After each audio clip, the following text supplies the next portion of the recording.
Hello. Happy Sunday. Happy Sunday. And if you follow me, you know that every Sunday morning I do a book review.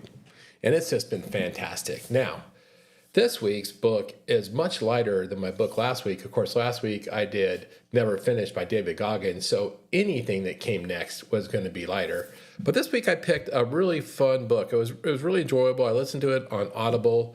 The name of the book is Unreasonable Hospitality by Will Guidara.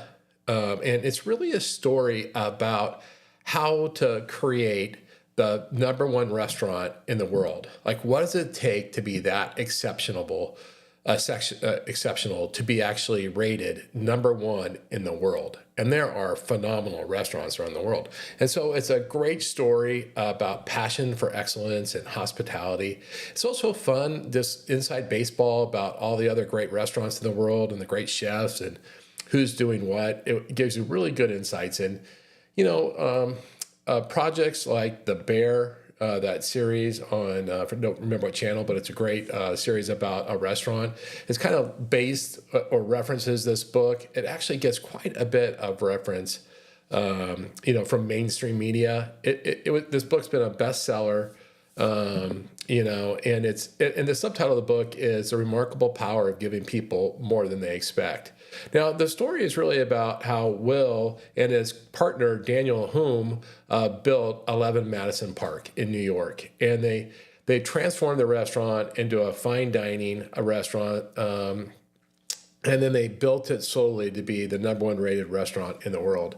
Along the way, they actually ended up buying it from the original ownership group. And they opened other restaurants, including Nomads in New York, Nomads, I think 3 Nomads, Make It Nice, Nomad New York, Nomad Los Angeles, Nomad Las Vegas, the Nomad Bar, Made Nice, also 11 Madison Park Winter and 11 Madison Park Summer, a whole bunch of concepts. So they built this massive restaurant thing. And so it's a really good journey. And there are a lot of insights about how to be exceptional in the book. Let me just give you a peek at the cover of the book.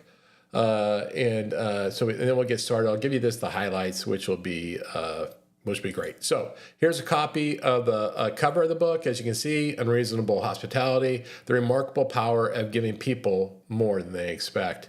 And it was just such a delightful book. And I'll just go through some of it. It was a lengthy book, by the way. I think it was, nearly 11 hours on Audible. But it was well worth it. And it was really fun to listen to. So let's just go down to some of the key points, some of the key chapters. The first chapter, Will introduces what he calls the hospitality economy. And what he's suggesting is we're all in hospitality. Great hospitality can enhance any type of business, because the core of hospitality is making people feel welcomed and valued. And it's about creating an emotional connection with your clients. And certainly, if you're in real estate or mortgage, you're in the hospitality business. Chapter 2 is making magic in a world that can use more of it. And that's really creating magical moments. And that's about surprise and delight are central to creating unforgettable experiences. Going above and beyond customer expectation to build loyalty, and creating magic requires creativity and genuine effort. You know what? A lot of times what really creating magic takes is listening. If we listen to our clients, we listen to the people around us, we can hear what's important to them. We can hear how we can create magic or really surprise them. It starts with listening. Chapter 3 is the extraordinary power of intention. And he simply says, great hospitality is intentional. By the way, it's highly trained, it's highly supported, and it takes extreme execution. And part of that is that intentionalness in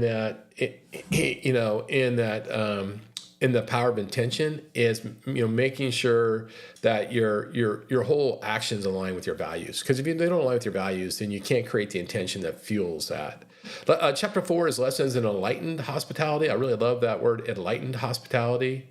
And that's elevating your business. And listen to this, we elevate it from a transaction to being about people. That is enlightened hospitality, And then another really good point here, is that, look, to have an enlightened hospitality, you first have to have that enlightened hospitality of your own team. I mean, you have to take care of your team. You have to treat your team like you want your team to treat your customers.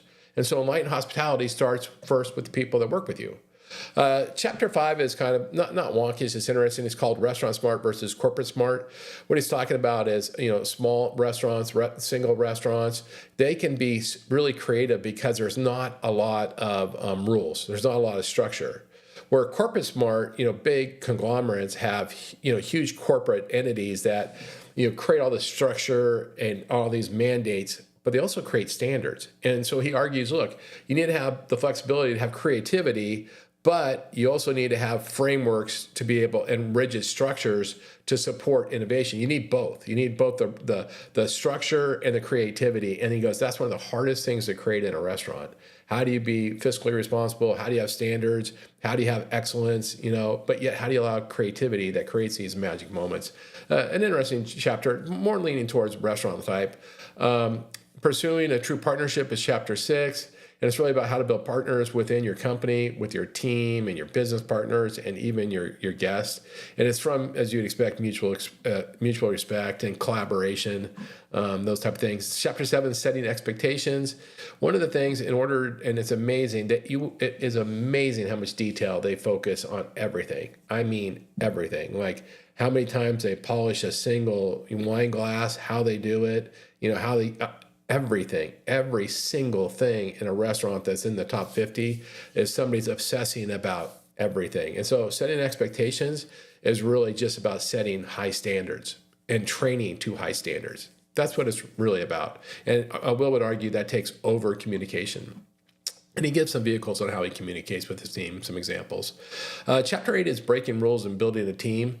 Now, the key part about this chapter, and I kind of like this chapter, is, it's essentially, challenge the status quo. Don't be afraid to break rules. Like there's all these rules in fine dining, like that have been around for 300 years, but so many of them are outdated and they don't apply today. And how true is that for what we do? So many things that are taboo or wrong, where do they come from? They're just made up. And what Will would say, the author would say is, look, if those rules aren't helping you get closer to the customer, if they're preventing you from getting closer to the customer, if they're preventing you from serving the customer better, then get rid of those rules. You don't need them, right? And so that's what that chapter is about. Chapter 9 is creating, working with a purpose on purpose, right? And it's just, there is just all about goal setting and getting complete alignment from the entire team about where you're headed, what the vision is, what your values are, and then you can actually really focus on the execution towards those shared goals. Chapter 10 is creating a culture of collaboration. And he simply goes to this, he uses all sorts of examples about how his restaurant kept getting better and better and better with more and more feedback from more and more of the team. And he gives a bunch of examples in that chapters. And it's all interesting stuff about restaurants, by the way. If you want to just learn how a great restaurant's built, this was great. Chapter 11 is pushing towards excellence. I cannot say how fanatical every single person at this restaurant and in this group is fanatical on execution. I mean, they might practice how to deliver a bowl of soup, 1,000 times. I mean, it's unbelievable how they set it down, how they set a plate down. It is really unbelievable. Chapter 12 is relationships are simple. Simple is hard. And in this, it's anchored by, empathy, creates, strong connections. And the challenge is just in being really consistent in relationships and being as authentic, empathetic, as being present, and taking your ego out. And so he talks about how that's important and what they're trying to build. 13 is leveraging affirmations. With this chapter, there was a lot about recognition, recognition for the team. Really, another thing that, I would say a celebration, celebrating every little victory. They celebrated, they wanted to create magic moments every day. And the next day at their team meeting, they would go through every magic moment they created the night before and they celebrate it. That'd be an example of leveraging affirmations. 14 is restoring balance. What this was is that this restaurant, they were on a pursuit to become, first they wanted to become a 3-star New York Times restaurant, and then a 4-star New York Times restaurant, and then they wanted to be a Michelin-starred restaurant, and then they wanted to be a Michelin 3-star restaurant, and then they wanted to be the #1 restaurant in the world. That was their goal. But early on, when they're going after their 3 stars, it's crazy how intense it is. They were so intense that they all got very unbalanced, and everybody was starting to wear out. And Will perceived that the environment at the restaurant was starting to decay because people are just so tired and exhausted, and so he had to create some balance for him and his staff so that he could come well energized to work every day. Number chapter 15 is the best offense is offense. And that's just about being proactive, being willing to change ahead of the curve, is where some of the greatest gains come from. Chapter 16, this was a very interesting chapter, and this applies to you and I. It is earning informality. So this restaurant, 11 Madison Park, they're a fine dining, and it's highly starchy, right? And people are paying thousands of dollars for these dinners, and these dinners last like 4 hours. And traditionally, there's all these traditions, and what Will said is, look, we want to be a fine dining restaurant for today's modern consumer. Today's younger modern consumer doesn't want all that starchiness. But still, when somebody goes into a restaurant like that, and especially if your expectation is I'm going to the greatest restaurant in the world, you don't expect them to be clownish when you show up. You expect to get hit in the face with all that, fine diningness, right? And so what Will says is, first we had to deliver on their expectation of who they thought we were when they walked in the door. And then from that, we had to earn their respect and their trust. And from that, we can then be ourselves and become less formal, all for the purpose of serving them better. And it was a really interesting chapter. And that really does apply to us too. While we have to be authentic, we still have to deliver what our customers want first so that we build trust. So then we earn the ability to become less formal and to be a little bit more giving. Chapter 17 is learning to be unreasonable. Sorry, this explains unreasonable hospitality. He gives a whole bunch of examples about how he learned from other restaurants that were completely unreasonable in delivering a great experience, and that they just really applied that to their restaurant.